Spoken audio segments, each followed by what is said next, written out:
Las traducciones que vamos a hacer son específicamente cierto tipo de documentos, actas de nacimiento, actas de matrimonio, actas de defunción. En la mayoría de las veces estamos hablando de actas de nacimiento. Dependiendo del país, tenemos diferentes tipos de documentos. Siempre es una buena práctica cuando se tenga un documento que es de otro país y que va a traducir, buscar algunos ejemplos en línea, ¿no? Porque no podemos dar fe de la autenticidad de un documento, pero podemos por lo menos hacer algún tipo de esfuerzo para asegurarnos de que es un tipo de documento que sí existe. Entonces, aquí en pantalla tenemos algunas actas de nacimiento del país de Honduras. En las actas de nacimiento, la información es una información muy básica, ¿no? Nombre, lugar de nacimiento, fecha de nacimiento. Sin embargo, hay que tener mucho cuidado con las fechas, porque las fechas en inglés vienen diferentes, ¿no? Entonces, primero viene el mes, luego viene el día, luego viene el año. Para una fecha de nacimiento del 8 de marzo del 80, sería un 0308-1980. También específicamente para documentos que vamos a llenar para inmigración, tenemos que recordar que son 2 dígitos para el mes, 2 dígitos para el día, 4 dígitos para el año y siempre llenarlo de esa manera. También en las traducciones vamos a ver que tenemos ciertos documentos. Los documentos van a tener ciertos sellos o ciertos códigos de barras. Cuando tenemos fotografías, sellos, códigos de barras, ponemos esa información en paréntesis. Abre paréntesis, código de barras, cierro paréntesis, donde en el lugar, en el sitio, en la ubicación del código de barras. Barcode. Si tenemos algún tipo de sello, entonces abrimos paréntesis, ponemos allí seal, que es la palabra para sello, ¿no? 2 puntos y la información que contiene el sello. Si el sello tiene información que nos dice una fecha, alguna institución y lo podemos leer, lo alcanzamos a leer, vamos a poner esa información ahí dentro de ese paréntesis. seal, 2 puntos, Ministerio de Educación, por ejemplo. Sin embargo, muchas veces la información que va dentro de esos sellos eh, es información que no es legible. Así que tendríamos que poner illegible, ILLGIBLE, para esos sellos. Luego también aparecen a veces fotografías. Si aparece una fotografía, abrimos paréntesis, picture o photograph y cerramos paréntesis para aclarar. Tenemos a Javier en línea. Javier, ¿qué preguntas tienes acerca de las traducciones?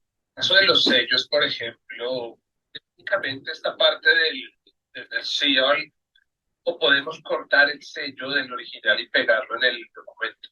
Si es una fotografía, sí, se ve más auténtico el documento aún, si existe esa posibilidad, ¿no? Por medio eh, de algún editor de documentos.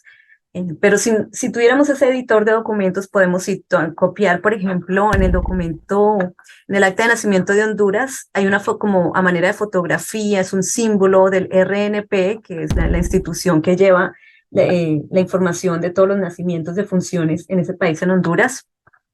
Si podemos copiarlo y pegarlo, fantástico, pero si no pudiéramos pegarlo, simplemente como es como a modo de fotografía, no, además de RNP no dice nada más, pondríamos allí picture o photograph, en este caso es más picture, ¿no? O logo, y lo que se alcanza a entender, que es RNP. A veces aparecen fotografías de personas en algunas actas de nacimiento, por ejemplo, en actas de nacimiento de Guatemala. Pondríamos allí picture. Es importante o tiene algún peso superior el hecho de que la traducción la hagas exactamente con el mismo formato con el que viene el original. No, no Una hay, son columnas y en la otra toda la información, o sea, entonces, como detallada por pedacitos, por cuadros pequeñitos. Es ideal hacerlo, o sea, conservarlo muy parecido al original, o decir, es realmente para USCIS es irrelevante, siempre y cuando se vea que la información más clave aparece allí.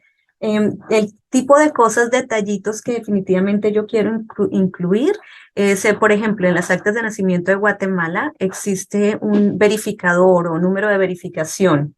¿no? Que utiliza el gobierno para verificar que ese documento es auténtico. Definitivamente yo quiero incluir eso allí. Si tiene un número de barras, un código de barras, debajo de las barras aparece el código, el número, yo incluyo eso también, porque es información que habla de la autenticidad del documento, ¿no? Lo mismo los sellos, porque es importante, porque son los sellos los que autentican el documento, lo hacen válido, ¿no? Que viene del gobierno, alguien que tiene autoridad para emitir el documento. Pero cuando se habla de letra chiquitita que está de pronto al final, no, ellos no se enfocan mucho en eso. Lo que van a buscar es la información más básica, fecha de nacimiento, lugar de nacimiento, eh, nombres de los padres y en la fecha en la que se emitió el documento, por supuesto. Hay algunos formularios, no sé, por lo que sea, ya han caducado. Te dicen que el QR codes solo se puede verificar 3 veces. Después de esa tercera verificación o después de que ya el periodo de vigencia de este formulario venció. No, por eso la verificación de allá del USCIS. Bueno, ya estamos entrando como muy en detalle. En cuanto a fechas de verificación, realmente lo que yo quiero ver es que el documento en sí no diga, este documento solamente es válido por 6 meses y resulta que el documento se emitió hace 2 años, ¿no? Porque es algo por lo que, si USCIS va a ver en la traducción, algo por lo que el documento no es válido. Si yo traduzco un documento que dice él mismo que ya no es válido a la fecha en la que yo lo traduje, vamos a necesitar pedirle otro documento más actualizado al cliente.